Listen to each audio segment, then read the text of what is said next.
নমস্কার বন্ধুরা, পূজা পদ্ধতি চ্যানেলে আজকের সবাইকে ওয়েলকাম। এবং আজকের ভিডিওটাতে খুব একটা দরকারি জিনিস আমরা আলোচনা করবো, খুব ইম্পর্টেন্ট জিনিস। 2026-এ দাঁড়িয়ে বা 2025-এর শেষ প্রান্তে বা 26-এর প্রথমে দাঁড়িয়ে এই বিষয়ে আলোচনা করাটা খুবই জরুরি।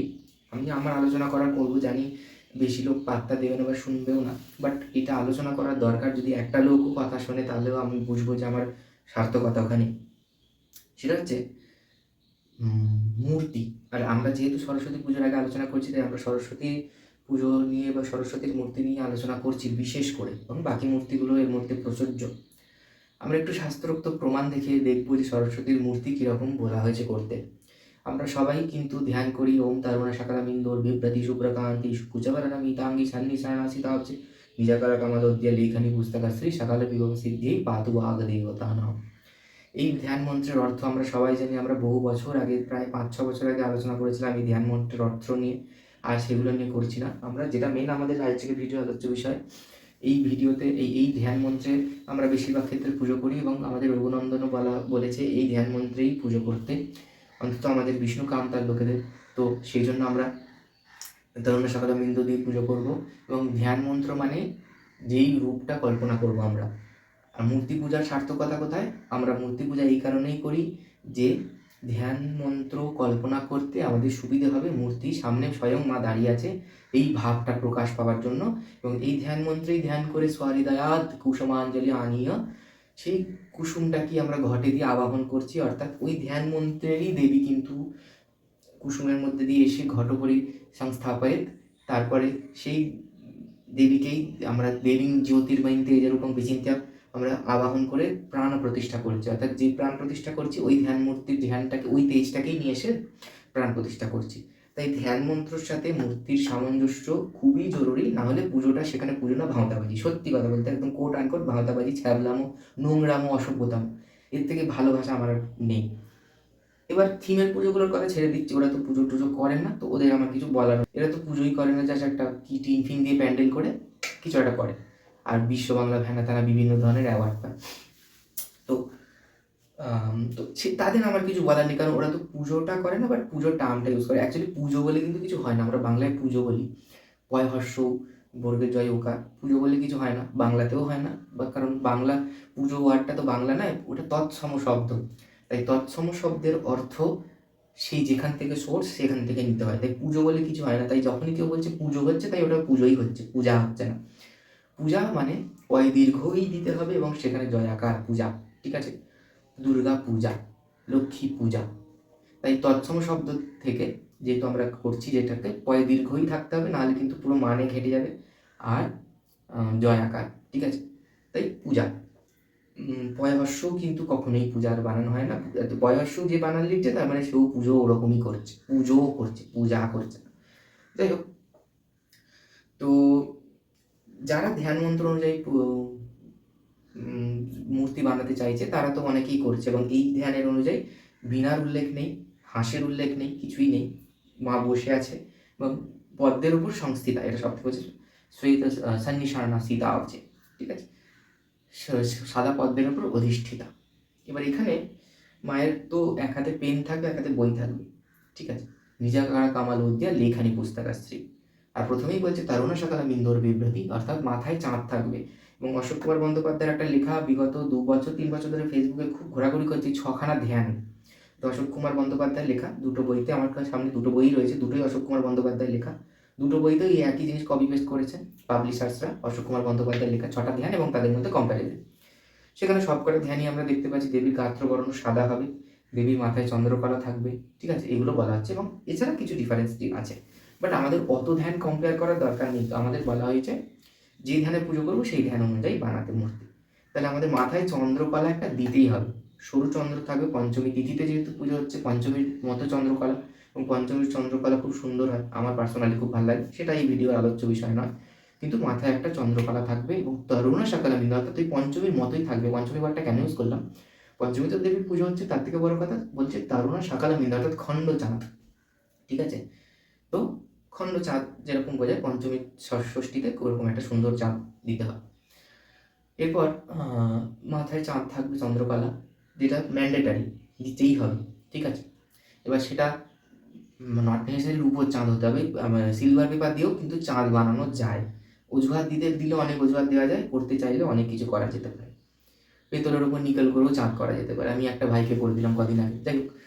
তো রূপো হলে তো ভালো, না হলে পেতলের ওপর নিকেল করা যেতে পারে, পেতলের ওপর রূপোর জল করা যেতে পারে, কিছু না হোক পিচবোর্ড কাগজ দিয়েও চাঁদ বানানো যেতে পারে। চাঁদ একটা দিতে হবে, এটা হচ্ছে কথা। আচ্ছা, দ্বিতীয় কথা, মায়ের হাতে পেন থাকবে, বই থাকবে, ঠিক আছে। নিজাকারা কামালউদ্দিয়া লেখানি পুস্তকাশ্রী। বিনা আমরা সাইডে রাখতে পারি, যেহেতু মায়ের পুজোর মধ্যে বিনার উল্লেখ আছে, বিভিন্ন স্তোত্রে বিনার উল্লেখ আছে, বিনা সাইডে রাখতে পারি, কোলের কাছেও থাকতে পারে, বাট হাতে একটা বই আর পেন থাকবে। 3 নম্বর, সাদা পদ্মের উপর থাকবে। পদ্মই অনেকে করছেন, আবার পদ্ম করতে হবে এবং সাদা পদ্ম করতে হবে, লাল পদ্ম গোলাপি পদ্ম নয়, সাদা পদ্ম। অনেকে নীল পদ্ম করছে, ঠিক আছে, অপরাজিতা এইসব নাম দিয়ে, একদমই না। সাদা পদ্ম মানে সাদা পদ্ম, সান্নি সারনা সীতা অব্জে, সীতা অব্জ, শীত মানে সাদা, দন্তে ছয় সীতা, অব্জ মানে পদ্ম, সীতা অব্জ মানে সাদা পদ্ম, ঠিক আছে। এরপর সব থেকে গুরুত্বপূর্ণ বিষয়, সরস্বতীর শাড়ির কালার। ওরে বাপরে বাপ, এটা নিয়ে তো আমি কিছু বলতেই চাই না। মানে লোকজন কি চায়, কন্ট্রাস্ট এখন খুব একটা ট্রেন্ডিং জিনিস, কন্ট্রাস্ট। ওরে বাপরে, এত বাজে একটা জিনিস। মানে পুজোটাই হয় না, আর সব কিছুই হয়, এটাই হচ্ছে সমস্যা। সরস্বতীর গায়ের রং সাদা, তাই কালো শাড়ি পরাচ্ছে, বেগুনি শাড়ি পরাচ্ছে, চিকমিকে বেগুনি, ঠিক আছে। মানে মানে একটা মানুষ পড়লেই তাকে মানুষের চোখ বন্ধ করে ফেলবে, সেটা আবার সরস্বতীর মতো একটা সত্যগুণাধিষ্ঠাত্রী দেবীকে ওরকম একটা চিকমিকে কালার পরাচ্ছে। তো দরকার নেই এইভাবে পুজো করার, এটাই হচ্ছে বক্তব্য। বানেশ্বরের উপর পুজো করো না, তোমার রুচিটা লোককে দেখিয়ে তো লাভ নেই। বেগুনি চিকচিকে বেগুনি শাড়ি, ঠিক আছে, বড়জোর আমি প্রমাণ দিচ্ছি, সাদা শাড়ির কথা কোথায় উল্লেখ রয়েছে, বিভিন্ন স্তোত্রে বলা রয়েছে, সেগুলো আমি পড়ে পাঠ করে শোনাবো, প্রমাণ ছাড়া কোনো কথাই বলবো না আমি। কিন্তু অনেকে বলবে তরুণ সকল বিন্দুতে তো সাদা শাড়ির কথা, হ্যাঁ বলা নেই, কিন্তু এটাও বলা নেই যে বেগুনি চিকচিকে শাড়ি পরাতে। আর ধ্যানে বলা নেই বলে আমি যা খুশি তাই করবো। ধ্যানে তো কটা হাত বলা নেই, তাহলে সরস্বতী 10টা হাত বানিয়ে দিই, দশভুজা করে দিই। নিজাকারা কমলের দিয়ে লেখানি পুস্তকাশ্রী বলেছে, কিন্তু কটা হাত থাকবে কিন্তু উল্লেখ করা নেই। তাহলে সরস্বতীর বাহনেরও উল্লেখ নেই, তাহলে হাঁসকে কেন পুজো করবো আমরা? আমরা তাহলে সিংহ বাহন করে দিই, কী দরকার আছে? না, আমার তো উল্লেখ নেই, যখন তরুণ সকালের বিন্দুতে উল্লেখ নেই, সিংহর ওপর বসিয়ে দিই, ঠিক আছে। আর অন্য কোনো একটা পশু পাখির ওপর বসিয়ে দিই, তাহলেই তো হয়। যারটা যাচ্ছে তাই করলেই তো 2026-এ নিজেকে কুল বলে প্রমাণ করা যাবে এবং অন্যদের থেকে আলাদা বলে প্রমাণ করা যাবে। এবং যেহেতু ইউনিক জিনিস, তাই মানে আমাকে সার্চ ইঞ্জিন অপটিমাইজেশন করার পর এগুলোকে কি বলবো, রেকমেন্ডেশনে বেশি আসবে, নিউজ ফিডসে বা যে কোনো ফিডসে রেকমেন্ডেশনে বেশি আসবে। সেটাই যদি উদ্দেশ্য হয়, তাহলে পুজো করে লাভ নেই, অন্য কিছু করো। নিজে বেগুনি শাড়ি পরে ভিডিও করো ভাই, সরস্বতীকে বেগুনি শাড়ি বা কালো শাড়ি পরানোর কোনো দরকার নেই। আর কন্ট্রাস্টের জন্য যদি পুজো করতে হয়, তাহলে পুজো করো না, সরি। এটা তোমার ফটো, তুমি আঁকছো না, নিজের যে একদম নিজের শিল্পী ভাবটাকে তুমি তুলে ধরছো, তোমার বাইরে দেখতে লাগলেও কিছু করার নেই, শাস্ত্রে এটাই বলা রয়েছে। তাহলে তুমি পুজো করো আইদার শাস্ত্রোক্তভাবে, নয়তো পূজা করো না, অন্য কিছু করো, ছবি আঁকো নিজের মতো করে। এখানে আমরা দেখছি যে পদ্মপুরাণে সরস্বতী স্তোত্রমে বলছে শ্বেতাম্বরা ধারা নিত্যা শ্বেতগন্ধা লেপনা। শ্বেতাম্বরা ধারা নিত্যা মানে শ্বেত অম্বর যিনি পরে আছে, পীতাম্বর মানে হচ্ছে বিষ্ণুকে বলা হয়, যেহেতু পীত বস্ত্র যে পরে আছে। শ্বেতাম্বরা মানে সাদা বস্ত্র যে পরে আছে। সরস্বতী স্তোত্রমে বলছে শ্বেতাম্বর ধারা নিত্যা, শ্বেতাম্বর যিনি ধারণ করে আছে, ঠিক আছে। এরপর ইয়া কুন্দেন্দু তুষারহার ধবলা, এই স্তোত্রে বলা হচ্ছে ইয়া শুভ্র বস্ত্রাবৃতা, অর্থাৎ যিনি শুভ্র বস্ত্রের দ্বারা আবৃত। দুখানা রেফারেন্স পেলাম। আর একটা রেফারেন্স আমি দিচ্ছি, এইমাত্র দেখলাম, কালিকা পুরাণে বলা হচ্ছে সরস্বতী তু ইয়া দেবী বীণা পুস্তক ধারিণী শ্রুকম কমণ্ডলু হস্তা চ দক্ষিণে শুক্লবর্ণিকা महाचरस्य पृष्ठस्था शीतपद्मोपरि स्थिता शुक्लवर्णा शुक्लवस्त्रा শুক্লাভরণভূষিতা।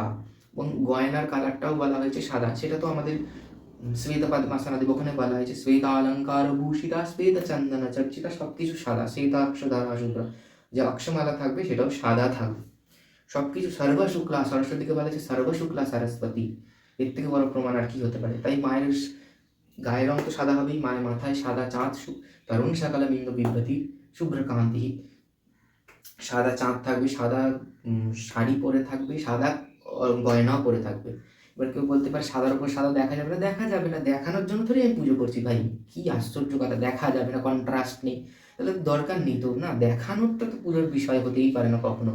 তুমি ভালো ছবি তুলতে পারো পুজোর সময়, তো অবশ্যই মাকে সাজিয়ে গুছিয়ে ছবি তুলতে পারো। আমারও ইচ্ছে করবে আমি পুজো করে একটা সুন্দর করে সাজিয়ে ছবি তুলি, কিন্তু ছবিটা ভালো উঠছে না বলে মায়ের ধ্যান মন্ত্র চেঞ্জ করে ফেলছি, মায়ের স্তোত্র চেঞ্জ করে ফেলছি, মায়ের বর্ণনা যেখানে করা আছে সেগুলো চেঞ্জ করে ফেলছি। দিস ইজ নট, মানে এগুলো একদমই বাজে, খুব বিচ্ছিরি, নিম্ন রুচি, নিম্নর এক পরিচয়, একদম খুব নিম্ন রুচির পরিচয়। মানে এদের পুজো করা উচিত না। আর যাই হোক, মানে ফ্যাশন শোতে যাওয়া উচিত, বাট পুজো করা উচিত নয়। নৈব চ। এবার আর কি বলবো, মানে খুবই দুঃখের বিষয় আজকাল পুজোটা বা পুজো বললে নিজেই সেলফ কন্ট্রাডিকশন হচ্ছে। পূজাটাকে খুব একদম বাজে জায়গাতে নিয়ে যাওয়া হচ্ছে। আর সোশ্যাল মিডিয়া তো আরোই সোশ্যাল মিডিয়াতে অনেক উপকারও আছে, অনেক কিছু মানুষের আলোচনা করছে, আবার অনেক মানে ফল্টও আছে, অনেক ডিসঅ্যাডভান্টেজ রয়েছে। যেমন এইগুলো ছবি তুলতে হবে বলে মানুষ এমন করছে, পুজো থামিয়ে ছবি তুলছে আর কি। এটা তো উচিত না। ছবি তোলো, অবশ্যই তোলো, নিজের একটা ভালো মোমেন্ট ক্যাপচার সবাই করতে চায়।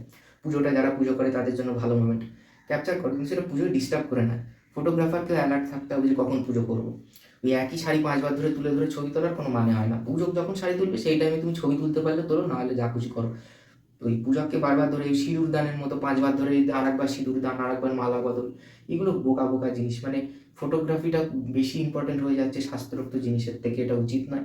তার কারণ ব্রাহ্মণের দক্ষিণা থেকে ফটোগ্রাফারের এখন চার্জ বেশি, তো প্যাকেজ সিস্টেম অনেক বেশি।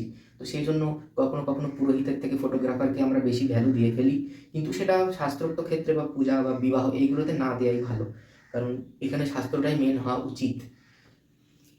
তো যাই হোক, চেষ্টা করব আমরা শাস্ত্র মেনে মূর্তি বানানোর।